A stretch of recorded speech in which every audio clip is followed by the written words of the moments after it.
नमस्कार दोस्तों, मैं गिरीश शर्मा स्वागत करता हूं आपका आपके अपने यूट्यूब चैनल पर। आज हम बीएससी थर्ड ईयर की जो आपकी प्रथम बुक है उस पर चर्चा करेंगे।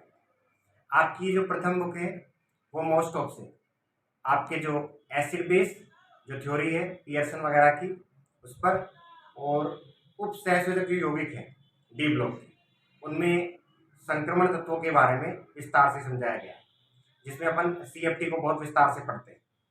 आज हम बीएससी थर्ड ईयर की इस बुक के अंदर 5 जो यूनिट है उनको अपन प्रत्येक डिवाइड करके इस प्रकार से पढ़ेंगे कि आप उन्हें बड़े ही सरलता से समझ सकें और आसानी से इन सवालों को पढ़ सकें। तो अपन यूनिट वाइज प्रत्येक यूनिट से 2 या 3 जो महत्वपूर्ण सवाल हैं जो हर साल आते हैं और इनको पढ़कर आप बड़ी आसानी से पास हो सकते हैं। तो आप सभी लोग यूनिट वाइज जो सवाल हैं उन पर पूरा फोकस रखेंगे और इन सभी सवालों को अच्छे से पढ़कर अच्छे से आप पास हो पाएंगे। तो बोर्ड पे मैं प्रत्येक यूनिट के सवाल रखूंगा और आपको बताऊंगा कि किस प्रकार से प्रत्येक सवाल का आप अध्ययन करके और प्रत्येक सवाल को अच्छे से देख करके एग्जाम में कर सकें। तो प्रत्येक यूनिट से 3 या 4 सवाल लिए हैं, बहुत सरल सरल सवाल हैं जिनके उत्तर आप आसानी से दे सकते हैं। तो आप बोर्ड पर देखिए, मैं यूनिट वाइज आपको एक एक यूनिट से जो महत्वपूर्ण सवाल है वो आपको, जैसे मैंने आपको पहले पढ़ाया भी है, उसको देखकर आप चर्चा करें। देखिए, सबसे पहले बात अपन करते हैं यूनिट फर्स्ट में। यूनिट फर्स्ट के अंदर आपकी पहली जो यूनिट है वो है आपकी अम्ल व क्षार एसिड बेस। अब अम्ल व क्षार के अंदर सबसे जो इंपॉर्टेंट आपके टॉपिक है वो है एचएसएबी सिद्धांत। और एचएसएबी जो सिद्धांत दिया गया है वो किसका दिया हुआ है? पियर्सन का। इस पूरी थ्योरी में सिर्फ आपको एक फोकस रखना है कि पियर्सन के एचएसएबी सिद्धांत से जितने भी शॉर्ट क्वेश्चन वगैरह जो आपको समझाए जाते हैं वो इस सिद्धांत से आप बहुत आसानी से समझ सकते हैं। अब पियर्सन का ये सिद्धांत कोई लंबा चौड़ा नहीं है, बहुत छोटा सा। अब देखो पियर्सन का सिद्धांत क्या है एचएसएबी, देखो HSAB। अब एचएसएबी का मतलब क्या है? एच मतलब होता है हार्ड, हार्ड का मतलब होता है कठोर। एस का मतलब क्या होता है? सॉफ्ट, सॉफ्ट का मतलब होता है मृदु। ए का मतलब होता है एसिड, एसिड मतलब अम्ल। और बी का मतलब होता है बेस, बेस का मतलब होता है। तो एचएसएबी सिद्धांत कहता है कि कठोर और मृदु जो अम्ल क्षार होते हैं वो स्थायी कैसे होते हैं। इसके लिए पियर्सन ने इनका छोटा सा ब्लॉक बनाया। देखिए, पियर्सन कहता है कि जो भी अम्ल क्षार स्थायी होते हैं वो हमेशा होते हैं हार्ड, हार्ड के साथ, अर्थात अम्ल भी कैसा हो? हार्ड हो, और क्षार भी कैसा हो? हार्ड हो। तो ऐसा संकुल हमेशा क्या होगा? स्थायी। यदि दोनों के दोनों अम्ल व क्षार दोनों कैसे हो? सॉफ्ट, और दूसरा भी कैसा हो? सॉफ्ट, तो ये संकुल भी क्या होगा? स्थायी होगा। अर्थात हार्ड हार्ड के साथ, कठोर कठोर के साथ और मृदु मृदु के साथ जो संकुल यौगिक होता है वो सबसे ज्यादा स्थायी होता है। लेकिन इस सिद्धांत के अनुसार ऐसा कभी भी नहीं होता कि हार्ड सॉफ्ट के साथ या सॉफ्ट हार्ड के साथ बनने वाला संकुल यौगिक कभी भी स्थायी नहीं होता है। तो पियर्सन की एचएसएबी थ्योरी ये कहती है कि हार्ड सॉफ्ट एसिड बेस जो थ्योरी है इसमें हार्ड हार्ड के साथ ही और सॉफ्ट सॉफ्ट के साथ ही संकुल यौगिक का निर्माण करता है। तो ये सिद्धांत इसमें सबसे इंपॉर्टेंट है यूनिट के अंदर। इसके 4 अनुप्रयोग हैं। एचएसएबी सिद्धांत से अपन किस किस रूप में इसका काम में ले सकते हैं, तो वो सिद्धांत है कि कौन रिएक्शन हो पाएगी या नहीं हो पाएगी, एचएसएबी से पता लगाते हैं। क्योंकि कोई भी जैसे अपन अभिकारक लेते हैं, अभिकर्मक लेते हैं, तो दोनों में ये देखा जाएगा यदि दोनों हार्ड हार्ड है या सॉफ्ट सॉफ्ट है स्थायी होगा, यदि हार्ड सॉफ्ट है तो अस्थायी होने पर तुरंत उत्पाद हो जाएगा। तो इसके अनुप्रयोग आपको चारों जो है मैंने आपको पढ़ा रखा है, तो आप उसमें देखकर अच्छे से कर सकते हैं। दूसरा इसमें टिप्पणी पूछी जाती है, एक है सहजीवन। सहजीवन, सहजीवन किसे कहते हैं? देखो, सहजीवन होता है साथ में चलना। अब साथ में चलना मतलब होता है अम्ल और क्षार जो होते हैं वो हमेशा साथ में संकुल यौगिक बनाते हैं। क्यों बनाते हैं? इसलिए बनाते हैं क्योंकि अम्ल वो होता है जहां इलेक्ट्रॉनों की कमी होती है और क्षार वो होता है जो इलेक्ट्रॉनों की पूर्ति करता है। तो अम्ल व क्षार दोनों सहजीवन की भूमिका निभाते हैं। जैसे देखो, जैसे मैंने लिखा BF3। अब BF3 में बोरोन के आउटर शेल में कितने इलेक्ट्रॉन होते हैं? 6, अष्टक से कम है। और एक होता है NH3, आउटर शेल में 8 इलेक्ट्रॉन होते हैं, एक नाइट्रोजन पे क्या होता है? Lone pair. तो यहाँ देखो, इस BF3 को अष्टक पूर्ण करने के लिए नाइट्रोजन अपना लोन पेयर देकर इस तरह से सहजीवन का उदाहरण पेश करता है। तो सहजीवन उसे कहते हैं इसमें अम्ल व क्षार आपस में मिलकर अष्टक पूर्ण कर लेते हैं, इसे कहते हैं सहजीवन। फिर देखो इसमें उत्तर आप पूछे जाते हैं कि LiF ज्यादा स्थायी है, LiF कम स्थायी है, क्यों? नेक्स्ट HGO है वो HCl में घुल जाता है, क्यों? या फिर COCN5I-4 का संकुल यौगिक जो होता है COCNF-3 के संकुल यौगिक की तुलना में ज्यादा स्थायी है, क्यों? तो इन तीनों के जो सवाल के उत्तर हैं वो किससे दिए जाते हैं? HACB थ्योरी से। अब HACB थ्योरी में आपको सिर्फ ये समझना है क्या कि आपका अम्ल और आपका क्षार दोनों के दोनों कैसे होने चाहिए? हार्ड। या दोनों के दोनों कैसे होने चाहिए? सॉफ्ट। यदि दोनों सॉफ्ट सॉफ्ट है या दोनों हार्ड हार्ड है तो आपका संकुल आराम से क्या हो जाएगा? स्थायी हो जाएगा। जैसे देखो मैं आपको बताता हूँ, LiF जो होता है वो स्थायी होता है, क्यों? क्योंकि Li जो होता है वो प्रबल क्षार होता है, F भी कैसे प्रबल अम्ल होता है Li, और F कैसा होता है? प्रबल क्षार। तो देखो ये कैसा है? स्ट्रॉन्ग है, प्रबल है, हार्ड है। यहाँ पे कैसा हो गया? Hard acid. F क्या है? क्षार है, कैसा क्षार है? हार्ड। यहाँ पे क्या हो गया? H। हम जानते हैं हार्ड हार्ड क्या होता है? स्टेबल। किसके हिसाब से होता है? पियर्सन के हिसाब से। इसलिए LiF तो क्या हो गया? स्थायी। देखो Li ये स्थायी है, क्यों? क्योंकि Li तो कैसा हो गया? प्रबल अम्ल। प्रबल मतलब हार्ड। और I कैसा क्षार होता है? दुर्बल क्षार होता है, क्यों? क्योंकि यहाँ पे लोन पेयर जो होता है वो डी कक्षक की उपस्थिति में एक्साइटेड हो जाता है। तो आपको पता है प्रबल जो क्षार होते हैं वो तीन ही मोस्ट ऑफ माने जाते हैं, नाइट्रोजन, ऑक्सीजन और फ्लोरीन। तो यहाँ पर Li तो क्या हो गया? हार्ड। और Si क्या हो गया? सॉफ्ट। तो आप जानते हैं HS जो होता है हार्ड सॉफ्ट होता है वो क्या होता है? अस्थायी होता है। क्या होता है? अस्थायी। इसलिए Li अस्थायी होता है और LiF क्या होता है? स्थायी। देखिए HACB जो थ्योरी है उसमें आपको सिर्फ बहुत सरल ये समझना है क्या कि HACB पियर्सन कहता है कि जब भी आपका संकुल बनेगा उसमें यदि अम्ल कैसा है? हार्ड। और क्षार भी कैसा है? हार्ड। तो आपका संकुल स्थायी होगा। जो पियर्सन का अम्ल क्षार को स्टेबल बताने का या अनस्टेबल बताने का सबसे जो प्रमुख सिद्धांत है वो अपने इस आधार पर समझते हैं। दूसरा क्या कहता है? यदि अम्ल और क्षार जो है वो हार्ड हार्ड है तो स्टेबल होगा। इसी प्रकार यदि दोनों कैसे हैं? सॉफ्ट सॉफ्ट, तब भी क्या होगा? स्टेबल, क्योंकि समान है दोनों के दोनों कैटेगरी। लेकिन यदि दोनों कैटेगरी कैसी हो? असमान। हार्ड सॉफ्ट के साथ या सॉफ्ट किसके साथ हो? हार्ड के साथ। मतलब एक अम्ल और एक क्या हो? क्षार, और दोनों क्या हो? असमान हो, समान नहीं हो। ऐसी स्थिति में इनके संकुल योग क्या होंगे? अस्थायी, और इनके संकुल योग क्या होंगे? स्थायी। अब नीचे समझिएगा, जैसे आपका ये सवाल है COCN5 ये लिगेंड से और एक आयोडीन अष्टफल के संकुल यौगिक है, 6 लिगेंड से यहाँ पे। अब ये वाला जो संकुल यौगिक है वो अधिक स्थायी है, क्यों? देखो या देखो CN में कौन सा सिरा है? कार्बन। कार्बन कैसा सिरा होता है? मृदु सिरा। ये कैसा हो गया? मृदु। मृदु को बोलते हैं सॉफ्ट। आयोडीन कैसा क्षार होता है? आप सभी जानते हैं प्रबल क्षार तीन ही होते हैं, नाइट्रोजन, ऑक्सीजन और फ्लोरीन। तो यहाँ पे देखो आयोडीन कैसा हो गया? सॉफ्ट। आप जानते हैं सॉफ्ट सॉफ्ट क्या होता है? स्टेबल होता है। यहाँ देखो CN कार्बन का सिरा है तो कैसा हो गया? सॉफ्ट। लेकिन अब यहाँ पे क्या है? फ्लोरीन। फ्लोरीन कैसा होता है? कठोर होता है। कठोर क्या हो गया? हार्ड। आप जानते हैं हार्ड सॉफ्ट और सॉफ्ट हार्ड कभी भी स्टेबल नहीं होते, इसलिए COCN का 5I-4 जो संकुल यौगिक होता है वो हमेशा क्या होता है? स्थायी होता है, कारण HACB सिद्धांत के अनुसार। तो इस प्रकार आप इनको समझ सकते हैं। अब जितने भी छोटे सवाल हैं मैंने सारे नहीं करवाए हैं, लेकिन आपको रेगुलर जब क्लास थी तो सब समझाया है। तो आपको ध्यान क्या रखना है कि अम्ल क्षार का यदि सवाल आता है, ये स्थायी है, ये स्थायी नहीं है, ये इसमें घुल जाता है, वो इसमें नहीं घुलता है, तो सिर्फ आपको छांटना है क्या कि एक हार्ड है या एक सॉफ्ट है। यदि दोनों हार्ड वाले सिरे हैं तो पक्का स्थायी होगा, दोनों सॉफ्ट वाले सिरे हैं तब स्थायी होगा। मतलब दोनों यदि समान सिरे हैं तब पक्का अम्ल क्षार स्टेबल संकुल यौगिक बनाएगा। लेकिन यदि दोनों सिरे कैसे हैं? असमान, तो उनसे कभी भी स्थायी संकुल यौगिक का निर्माण नहीं होगा। तो ये बात आपको ध्यान रखनी है पियर्सन के सिद्धांत की। तो पियर्सन सिद्धांत से पूरा का पूरा बड़ा क्वेश्चन भी पूछा जाता है, या फिर छोटे जो क्वेश्चन पूछे जाते हैं कि कौन किस में घुलता है, कौन किस में नहीं घुलता है, कौन स्थायी होता है, कौन स्थायी नहीं होता है, या HF प्रबल होता है और HCl जो होता है दुर्बल होता है। तो इन सभी सवालों के जो उत्तर है आप HACB दे सकते हैं। तो आपको एक छोटा सा लॉजिक का ध्यान रखना है। अब आप ये कहेंगे सर हमको कैसे पता लगेगा हार्ड सिरा कैसा होता है, आपको कैसे पता चलेगा कि मृदु सिरा कौन सा है? तो आपको देखो क्षार का तो मैं आपको बहुत शॉर्ट बता रहा हूँ, नाइट्रोजन, ऑक्सीजन और फ्लोरीन, इन तीनों को कठोर क्षार कहते हैं। क्या कहते हैं? कठोर क्षार कहते हैं। क्यों कहते हैं उसका रीजन भी सुन लीजिए, क्योंकि ये सभी के सभी तीनों के तीनों जो तत्व हैं वो हमेशा द्वितीय कोश में पाए जाते हैं। और द्वितीय कोश का आकार क्या होता है, छोटा होता है। दूसरा, इनमें 2D नहीं पाया जाता है। डी कक्षक क्या होते हैं, रिक्त नहीं होता, डी होता ही नहीं है, रिक्त कहाँ से बात करेंगे। यदि डी कक्षक नहीं है तो लोन पेयर एक्साइटेड नहीं हो सकता, इसलिए यहाँ लोन पेयर जो है वो प्रबलता से पाया जाता है और आसानी से दान किया जा सकता है, इसलिए प्रबल चार ये होते हैं।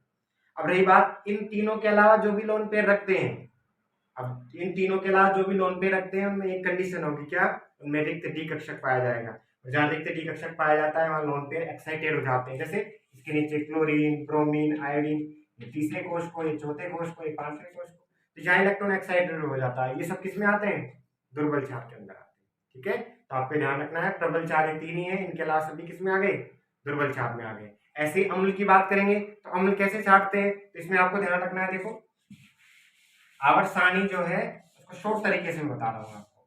इस प्रकार की आपकी आवर्त सारणी होती है। इसमें डी ब्लॉक के सेंटर Mn, यहां से इस साइड के सारे ज्यादातर सारे के सारे कैसे होते हैं, कठोर अम्ल होते हैं। इस साइड के ज्यादातर सारे के सारे क्या होते हैं, मृदु अम्ल। क्या होते हैं, मृदु अम्ल होते हैं। क्यों, क्योंकि ये आसानी से जो होते हैं वो धनावेश ग्रहण कर लेते हैं और यहाँ इलेक्ट्रॉन युग्मित होने के कारण आसानी से धनावेश नहीं आता है। तो आपको ध्यान रखना है कि आप कठोर अम्ल और मृदु अम्ल इससे छाट सकते हैं, और क्षार आपको मैं बता ही दिया, नाइट्रोजन, ऑक्सीजन और फ्लोरीन जो है, ये तीन ही क्या होते हैं, प्रबल क्षार, बाकी सारे क्या होते हैं, मृदु क्षार होते हैं। ठीक है, देखिए यूनिट 2 में आपके जो महत्वपूर्ण सवाल है वो आपके सवाल हैं अष्टफलकीय और चतुष्फलकीय संकुल यौगिक से संबंधित। डी ब्लॉक के जो अष्टफलकीय और चतुष्फलकीय यौगिक जो बनते हैं, अब देखिए आपको पता कैसे लगेगा अष्टफलकीय चतुष्फलकीय, तो यहाँ देखो सेंटर एटम के साथ में केंद्रीय धातु परमाणु के साथ यदि लिगेंड्स की संख्या कितनी है, 4, तो आपका जो संकुल यौगिक बनेगा वो हमेशा बनेगा चतुष्फलकीय। कैसा बनेगा, चतुष्फलकीय। इसमें दो कंडीशन होती है, प्रबल और दुर्बल लिगेंड के आधार पर चतुष्फलकीय वर्ग समतुल्य बता सकते हैं, लेकिन अभी इस यूनिट के अंदर आप चतुष्फलकीय और अष्टफलकीय पढ़ेंगे। तो आपको चतुष्फलकीय का पता होगा, लिगेंड की संख्या कितनी होगी, 4, और यदि आपका संकुल कैसा है, अष्टफलकीय, या लिगेंड की संख्या कितनी आएगी, 6। तो ऐसा संकुल यौगिक होता है अष्टफलकीय, और यहाँ पे यदि संख्या 4 हो तो चतुष्फलकीय होगा या वर्ग समतुल्य होगा। अब देखो अष्टफलकीय संकुलों में आपको क्या समझाना है, सीएफटी, ये सबसे महत्वपूर्ण सवाल है। अब सीएफटी कैसे निकालते हैं, तो देखो सीएफटी का मतलब क्या होता है, क्रिस्टल फील्ड थ्योरी। क्या होता है, क्रिस्टल क्षेत्र सिद्धांत। अब क्रिस्टल क्षेत्र सिद्धांत किसे कहते हैं, एक बार समझिएगा। देखो इधर जैसे कोई भी अपन संकुल यौगिक लिखते हैं, जैसे मैं लिखा मेटल के साथ लिख दिया लिगेंड्स, और यहाँ संख्या लिख दी 6, तो ये संकुल बनाती है। ये जो केंद्रीय धातु परमाणु होता है, ये संकुल यौगिक जो बनाते हैं उसमें केंद्रीय धातु परमाणु किसका आएगी, डी ब्लॉक का। तो डी ब्लॉक में जो डी कक्षक होते हैं कितने होते हैं, 5 कक्षक बनाओ, 1 2 3 4, 1 2 3 4 5। तो यहाँ एम कोई धातु है और धातु के डी कक्षक है। अब धातु के डी कक्षक के संपर्क में जब लिगेंड्स आता है, लिगेंड्स जब इनके संपर्क में आता है तो ये पांचों समान ऊर्जा के इन कक्षकों को बोलते हैं समभ्रंश कक्षक। क्या बोलते हैं, समभ्रंश कक्षक। जब समान ऊर्जा के पांचों डी कक्षक के संपर्क में कोई लिगेंड्स आता है तो यहाँ पर लिगेंड्स के रिपल्शन से ये दो भागों में टूट जाता है, इस प्रकार से। एक तो निम्न ऊर्जा के कक्षक और एक बनते हैं उच्च ऊर्जा के कक्षक, जिनको अपन क्या कहते हैं, T2G, या क्या कहते हैं, EG कहते हैं। क्या कहते हैं, T2G, या क्या कहते हैं, EG कहते हैं। या जी शब्द का उपयोग किया जाता था, जहां जी किया जाता है सेंटर ऑफ सिमेट्री के लिए। किसके लिए किया जाता है, सेंटर ऑफ सिमेट्री के लिए। जबकि चतुष्फलकीय संकुल जब भी आप बनेंगे उसके लिए सीएफटी निकालेंगे तो वहां जी नहीं लिखते हैं, सेंटर ऑफ सिमेट्री नहीं पाई जाती। ठीक है ना, यहाँ देखो, और यहाँ पे जो T2 लिख रहा है ये E लिख रहा है, ये बताते हैं ऑर्बिटलों को बताते हैं। ठीक है, T मतलब यहाँ होता है ट्रिपली, और 2 का मतलब क्या होता है, 2 मतलब यहाँ है द्विगंशी क्वांटम संख्या, और द्विगंशी क्वांटम संख्या 2 जो होता है किसके लिए होता है, डी के लिए। तो इसका आपको पता चलता है कि डी का यहाँ पर विपाटन होता है। इसलिए देखो ये पांचों जो डी कक्षक होते हैं इनका जो बंटवारा होता है, विपाटन होता है, वो किसको समझाता है, सीएफटी से समझा जाता है। तो सीएफटी के माध्यम से हमको पता लगता है कि प्रबल लिगेंड होता है, तो यहाँ पर इलेक्ट्रॉन जो होते हैं, जैसे 3 इलेक्ट्रॉन आगे, चौथा इलेक्ट्रॉन ऊपर जाएगा या इसमें युग्मित हो जाएगा। ये सब हमको किससे पता लगता है, इनके मध्य इस ऊर्जा अंतर से पता लगता है, जिसको अपन बोलते हैं डेल ओ बोलते हैं। इसके आधार पर ही आप क्या बनाते हैं, अष्टफलकीय या चतुष्फलकीय यौगिक देखते हैं। चतुष्फलकीय यौगिक को मैं क्या कर देंगे, उल्टा कर देंगे। क्या कर देंगे, उल्टा कर देंगे। ये वाले इधर चले जाएंगे, ये वाले नीचे चले जाएंगे। ऐसा क्यों होता है, ऐसा इसलिए होता है क्योंकि यहाँ पर लिगेंड्स का जो आक्रमण है वो किस प्रकार से है, ये आपको देखना पड़ता है। यदि लिगेंड्स कैसे करता है, सामने से इधर से आक्रमण करता है, सेंटर ऑफ सिमेट्री जहां होती है, तो होता क्या है, ये जो दो कक्षक है ये वाले, ये सबसे ज्यादा प्रतिकर्षित होते हैं, इसलिए इनकी ऊर्जा बढ़ने से ऊपर की ओर चले जाती है। अपन चर्चा इस पर तब करेंगे जब अपन को इसकी क्लास लेंगे। अभी सिर्फ अपन इंपोर्टेंट क्वेश्चन पढ़ रहे हैं। एक अपन सीएफ ऐसी ऊर्जा की गणना करते हैं अष्टफलकीय और चतुष्फलकीय दोनों के लिए, और दोनों में लिगेंड देखा जाता है प्रबल है या दुर्बल है। ठीक है, तो वो अपन क्या करते हैं, इसका सूत्र है जिससे आप निकाल सकते हैं, मैंने आपको क्लासों में समझाया। एक इसके अंदर आता है चुंबकीय आघूर्ण निकाल, चुंबकीय आघूर्ण निकालते हैं, और चुंबकीय जो प्रकृति, अब चुंबकीय प्रकृति कौन कौन सी होती है, एक तो होती है अनुचुंबकीय व्यवहार, एक होता है प्रतिचुंबकीय व्यवहार, एक है लोह चुंबकीय व्यवहार, एक विपरीत लोह चुंबकीय व्यवहार। तो देखो आपको एक तो चुंबकीय प्रवृत्ति पर आपको विशेष जोर देना है, इस सवाल को अच्छे से पढ़ के जाना है। एक आपको इसके अंदर सीएफएससी की गणना करनी है, और सबसे मेन जो सवाल है इस यूनिट का वो है अष्टफलकीय संकुलों में सीएफटी को समझाना। तो इस पर आप सारे फोकस रखेंगे। कैसे करते हैं वो आपको मैंने पहले क्लास में बता दिया है। यदि आप कमेंट बॉक्स में डालेंगे कि दोबारा समझाइए, तो मैं सीएफटी को और विस्तार से दोबारा एक यूनिट पे क्लास लेकर के आपको समझा सकता हूँ। ठीक है, प्रकार देखो, इस दूसरी जो यूनिट है इसमें चुंबकीय व्यवहार से आपसे पूछ सकते हैं। जैसे आपको कोई संकुल दे देगा, ये तो संकुल आपको पूछ लेगा NiCl4-2 का जो संकुल है वो तो होता है प्रतिचुंबकीय, NiCl4-2 का जो संकुल है वो होता है अनुचुंबकीय होता है। तो देखो बहुत आसान है ये छापना। आपको यदि इनके संकरण निकालने आते हैं, इस संकरण निकाले आपको भी, तो आप एक बार संकरण निकाल के देखेंगे तो आप इनके उत्तर आराम से दे सकते हैं। देखो मैं आपको समझाता हूँ। अनुचुंबकीय होगा प्रतिचुंबकीय, निकल लिखिए, निकल का विन्यास क्या होता है, 28 नंबर होता है, 3D8 4S। निकल पर 4 निकाल लीजिए आप, जिस पर 4 निकालते हैं उसको बहुत मान लेते हैं अपन x। ठीक है, Cn पे चार्ज होता है -1, नीचे क्या लगा दिया 4, बाहर चार्ज है बराबर करके 2 लिख दिया। अब Cn पे कैसे पता लगा -1 चार्ज है, देखो Cn स्टेबल नहीं होता, एक्चुअल में होता है SCn। तो SCn को आप डिवाइड कीजिए H प्लस Cn माइनस, तो Cn पे कितना चार्ज है -1, तो ये चार्ज अपन ने लिख दिया यहाँ पर -1। देखो कैसे निकालते हैं, x -1 है, नीचे 4 बराबर -2, x -4 बराबर -2, x -4 कर गया तो प्लस का 4 -2 बराबर आ गया +2। तो निकल पे कितना चार्ज आ गया +2, दो इलेक्ट्रॉन निकाल दीजिए, 3D8 4S 0, लिखिए निकल +2। अब देखो यहाँ पे डी में कितने इलेक्ट्रॉन है 8, 1 2 3 4 5 6 7 8। अब यहाँ पे लिगेंड देखो कैसा लिगेंड है, प्रबल लिगेंड। अब तो आप सभी जानते हैं प्रबल लिगेंड की उपस्थिति में इलेक्ट्रॉनों में क्या जाता है युग्मन। एक इलेक्ट्रॉन यहाँ से युग्मित कीजिए, ये युग्मित हो गया। अब देखो यहाँ पे कोई भी युग्मित इलेक्ट्रॉन उपस्थित है क्या, सिंगल इलेक्ट्रॉन नहीं है, तो जहां सिंगल इलेक्ट्रॉन नहीं बचता है, ठीक है ना, तो वो व्यवहार कौन सा होता है, प्रतिचुंबकीय। ठीक है, जबकि देखो यहाँ Na के साथ Cl लगा हुआ है। अब Cl कैसा लिगेंड होता है, दुर्बल लिगेंड। अब दुर्बल लिगेंड में इलेक्ट्रॉनों का युग्मन नहीं होता, नहीं होता तो इलेक्ट्रॉन कहाँ जाएगा वापस वहीं पर। तो देखो अयुग्मित इलेक्ट्रॉन हो गए नहीं हो गए, हो गए ना। तो अयुग्मित जो इलेक्ट्रॉन यहाँ पे शो हो रहे हैं, तो अयुग्मित इलेक्ट्रॉन की उपस्थिति में व्यवहार कैसा होता है, अनुचुंबकीय व्यवहार। ठीक है, तो आप संकरण निकाल करके वहां आप ये देखिए कि उस संकरण वाली स्थिति में अयुग्मित इलेक्ट्रॉन बचते हैं या नहीं बचते हैं। यदि सभी इलेक्ट्रॉन युग्मित है तो प्रतिचुंबकीय व्यवहार, अन्यथा कैसे होंगे, अनुचुंबकीय। ऐसे एक सवाल ये वाला है, COCN6-4, ये वाला जो संकुल यौगिक है वो ऑक्सीकृत हो जाता है किसमें, -3। ये मैंने आपको समझा रखा है, आप खुद कर सकते हैं। आप इस पर 4 निकालिए, 4 निकालने के बाद आप इसमें देखेंगे कोबाल्ट पे कितना चार्ज आएगा +2 आने के बाद में देखो अष्टफलकीय संकुल यौगिक है, तो यहाँ पर होता क्या है, डी से एक इलेक्ट्रॉन एक्साइटेड हो जाता है, कहाँ से 3D से चला जाता है किसमें 4D में, इसलिए एक्साइटेड होने के कारण यहाँ पर चार्ज कितना रह जाता है -। ठीक है, ये इंपॉर्टेंट सवाल आप पढ़ सकते हैं। ओके, यूनिट 3 के अंदर आप पहले तो आपको मेन चीज याद रखना है क्या, यूनिट 3 के अंदर सबसे जो इंपॉर्टेंट सवाल जो हर साल कहीं ना कहीं घूम करके आता है, वो आता है ऊष्मागतिकी स्थायित्व। डी ब्लॉक के जो संकुल यौगिक हैं उनके अंदर ऊष्मागतिकी जो स्थायित्व जो है, जो अपन स्थायित्व स्थिरांक निकालते हैं K1, K2, K3, K4, इसके माध्यम से आपको निकालना है। सबसे इंपॉर्टेंट सवाल है। फिर इसमें जैसे डीपली आपसे पूछ सकते हैं कि धातु संकुल यौगिक में उनके स्थायित्व में धातु परमाणु का क्या योगदान रहता है, धातु परमाणु की कैसी स्थिति रहती है, इसकी प्रकृति कैसी रहती है।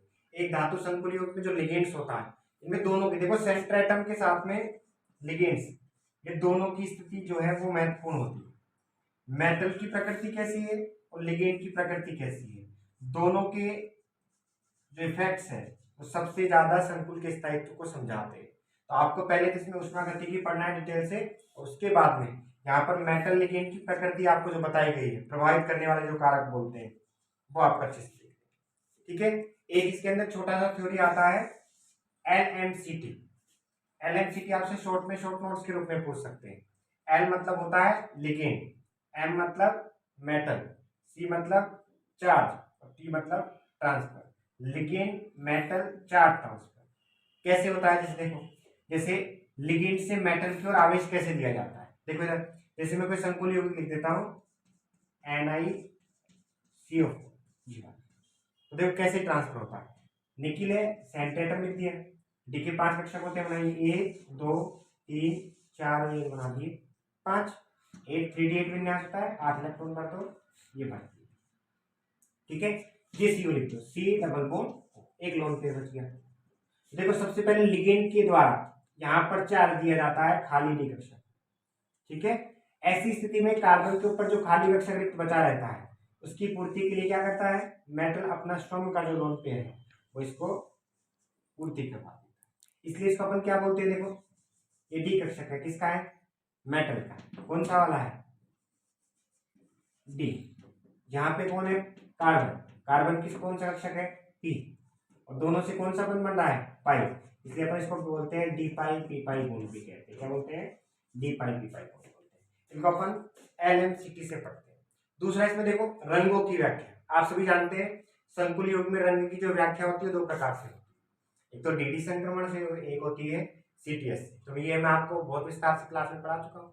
डी से डी के अंदर इलेक्ट्रॉन का स्थानांतरण क्या कहलाता है, DD संक्रमण। इसका सबसे महत्वपूर्ण सवाल आप जानते हो, TiH2 का होल 6 +3 का संकुल युग बैंगनी रंग का होता है, क्यों, क्योंकि टाइटेनियम पर +3 जब चार्ज होता है तो एक इलेक्ट्रॉन होता है, और वो एक इलेक्ट्रॉन निम्न ऊर्जा के डी कक्षक से, कौन से, T2G से कहां चला जाता है, उच्च ऊर्जा के जी कक्षक में चल जाता है, जिसके कारण इसका कलर यहाँ पर शो होता है।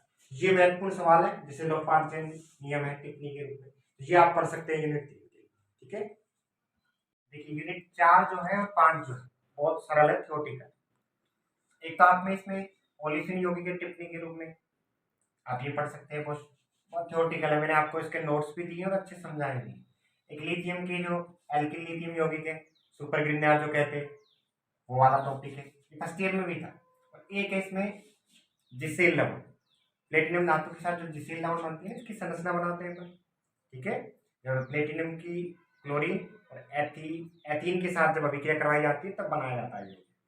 एक इसके अंदर बड़ा सवाल जो है वो गारंटी से आप इसको पढ़ के जाइएगा और आपका सवाल कवर हो जाएगा, धातु कार्बोनिल यौगिक। अब आपके धातु कार्बोनिल यौगिक में 3 है और इनके संकरण आपसे पूछे जाते हैं, आपको इन तीनों के संकरण पता है तो आप ये वाला पार्ट भी मत पढ़िए।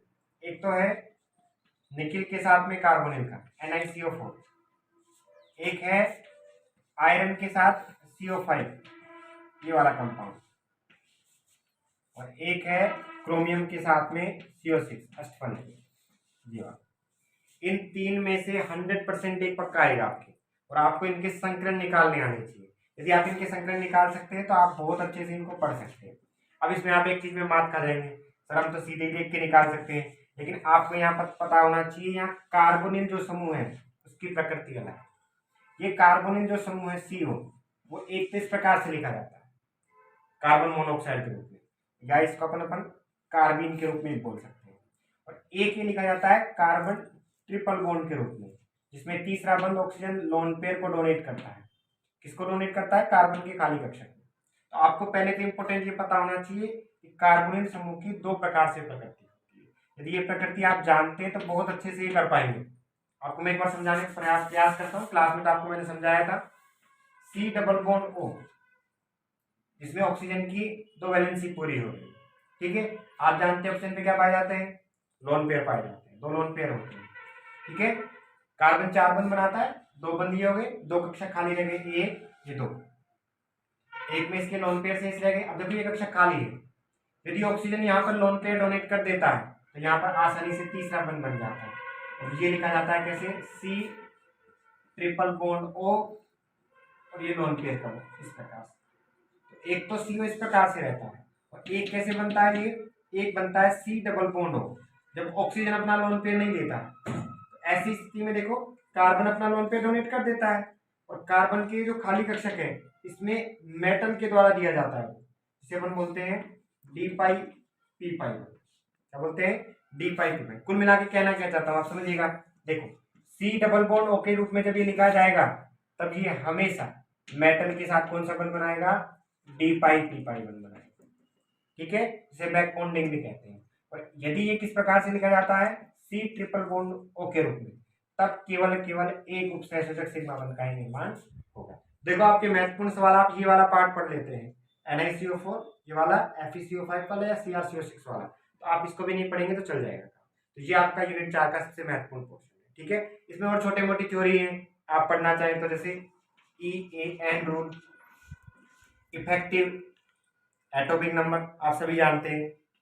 इफेक्टिव एटॉमिक नंबर क्या होता है, उत्कृष्ट गैस का, जैसे यहाँ पे 36 होता है, आप इसके लिए निकाल सकते हैं, निकालिए। देखो सेंट एटम कितना नंबर है, 28, CO समूह। अब देखो लोन पेयर डोनेट करता है, लोन पेयर में 2 इलेक्ट्रॉन होते हैं, एक के पास 2 है, नीचे कितने हैं, 4, 4 गुना कितने हो गए, 8, 28 और 8 कितने हो गए, 36। 36 किसका नंबर है बताओ, 36 कौन सी गैस होती है, नोबल गैस होती है ना, तो नोबल गैस का है, इसको मतलब आप जान सकते हैं, कर सकते हैं। ऐसे ही इनके लिए निकाल लीजिए। तो एक तो ये है, और एक है 18 इलेक्ट्रॉन का नियम, ये भी नोबल गैस का है। तो आप ये महत्वपूर्ण सवाल है जिन पर यूनिट 4 पढ़ के आप कवर कर सकते हैं। ठीक है, आखिरी आपकी यूनिट है यूनिट नंबर 5। यूनिट नंबर जो 5 है आपकी, उसमें आप देखो थ्योरेटिकल पूरा पोर्शन आप सीधे याद भी कर सकते हैं और आराम से पास हो सकते हैं। एक तो इसमें सिलिकॉन का वर्गीकरण वगैरह दिया गया है, पॉलीसिलेक्शन जो बनाते हैं, ये चैप्टर आप बहुलक की तरह मान सकते हैं, पॉलीमर है इसमें। एक तो सिलिकॉन की संरचना है, ठीक है, और दूसरा इसमें कार्बनिक और अकार्बनिक बहुलक में अंतर है, थ्योरेटिकल आप पढ़ लेना, मैंने इसके नोट्स भी दिए हैं, आपको समझाया गया अच्छे से।